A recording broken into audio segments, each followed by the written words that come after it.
Have you ever felt overwhelmed by the quantity of tools in a pottery studio, or maybe just wonder which ones are truly essential? Don't worry, I got you covered.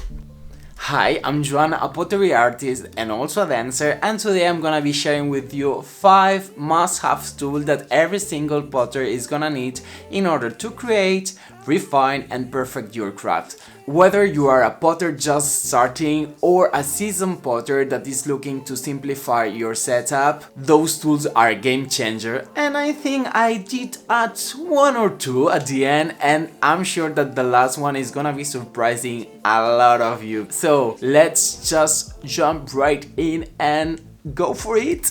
So first up we have my favorite trimming tool, that would be this one, which is quite a small one but is the perfect one because it's sharp and it's gonna help me to refine the shape and clean up the pot before removing it from the pottery wheel. Because yes, of course you can refine the piece while trimming, but I like to give it a tiny bit more of work while throwing it, shaping it a tiny bit more. Like this I don't have to do extra work, but of course I trim my pieces too, so I also use the flat area in order to remove the extra clay that can be in this base of the pot. And I have different ones with different shapes, but I always find myself coming back to this one. So first position for this little Sharpie. If you wanna buy a sharp one, be aware because it's really easy to cut yourself with them. I did so more than once and it's not that fun. And we have to talk about sponges, guys. Of course, a pottery studio without sponges would be a tiny bit weird. It would be lifeless, it would be sad, it would be just not a pottery studio. I'm gonna be using those cut sponges in order to pull up the wall. So basically I cut them and leave them like the shape of my finger, as you can see in here. Like this, I don't have extra sponge all around the finger whenever I'm pulling the walls up. Just the tip is covered by the sponge and I'm able to sense and to feel the clay underneath. Then we have this one that is perfect in order to get rid of all the water that can be stored in here while throwing the pieces. So basically in, take, out, water out, and it's perfect. And we have another function for the sponges, because all my pottery is having those faces and details. I need to put the piece somewhere in order to work and make it easier. Also my wrist is not getting that tired because I'm not holding the piece all the time, and this also is helping the piece to keep its shape. Otherwise, if you're just placing the piece in your hand or maybe on the table, the pressure while you are working would make this area change. So that's a perfect function. So this is why the sponges are one of my favorite tools. And now I'm gonna talk about the most important tool in my pottery studio, which is this little wooden tool that maybe you're thinking, what on earth? But for me it's really important because all the work I'm doing is having those faces and I need to be really gentle while sculpting. Those details on the noses and eyes need a specific size, and I have tried to buy some other ones that maybe you think that is the same shape, but it's not.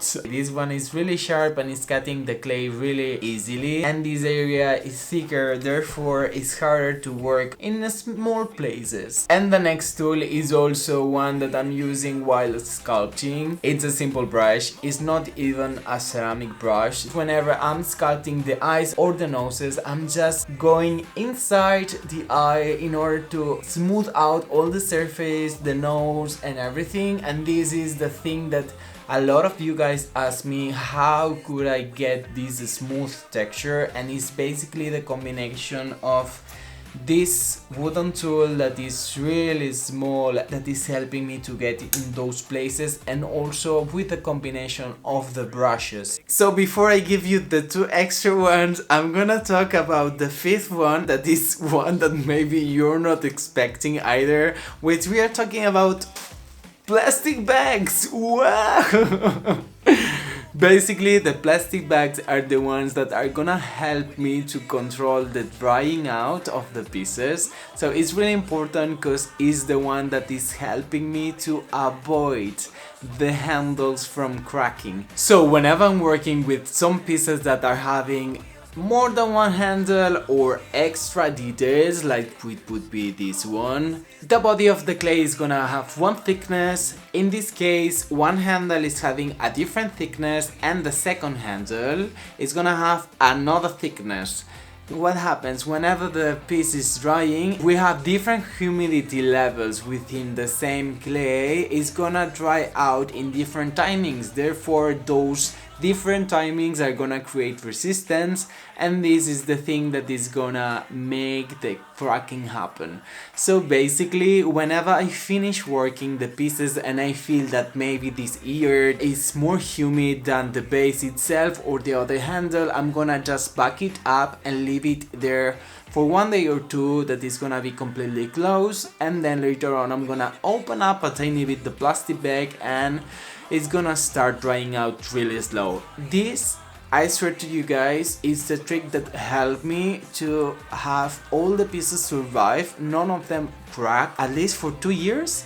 Since I started doing this, I had no piece cracking because of the drying out process. So guys, plastic bags, adopt them in your work. It's gonna help you to enjoy life, to have pieces go all the way through the process, or at least they won't crack because of the drying out. So let's talk about those extra mentions that I'm using a lot and I'm in love with, which are those metal ribs that have texture, and those ones are the ones that are helping me attach all the noses and eyes whenever I'm adding two bodies of clay together. You're gonna scratch the surface and add some slip in order to glue it together, and this is gonna make your life easier. Otherwise you need to get other tools and scratch forever, and with this one you do it once or twice and you can forget about it. Now is the moment, the final moment, in which you're gonna discover the last tool that is an essential one in my studio that maybe it's gonna blow your mind because you would never think about it. Let's play a game. Pause the video and try to write down below the tool you think I'm gonna be saying next. I think it's common sense, but not a lot of people is talking about it, and I think it's needed,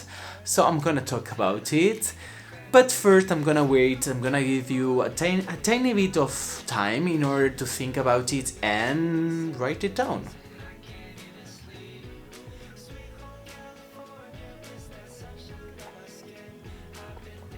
Are we ready?